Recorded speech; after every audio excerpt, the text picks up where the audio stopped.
Mister Filippo Maniero oggi in panchina per sostituire l'influenzato Mauro Zironelli, si chiude con una vittoria, si torna alla vittoria, la prima esterna del girone di ritorno. Come analizzare questa gara?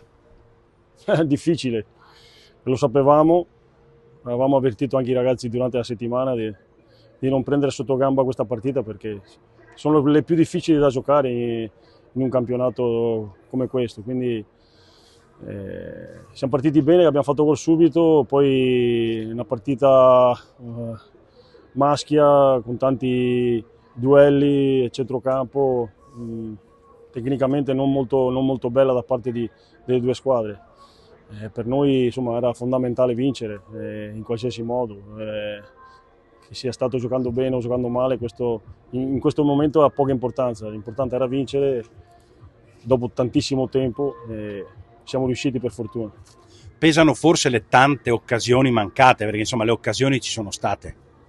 Sì, occasioni mancate, poco lucidi in alcuni momenti dove si poteva ragionare un po' di più, avevamo avuto delle situazioni dove per la troppa fretta abbiamo sbagliato dei passaggi anche semplici, quindi partita difficile. Poi loro, sai, ogni volta che si buttano avanti sta palla poteva capitare qualsiasi cosa, hanno pareggiato la partita, a quel punto là sembrava indirizzata a finire così, poi per fortuna Sime si è inventato uno dei pezzi pregiati della sua collezione e ci ha fatto vincere la partita.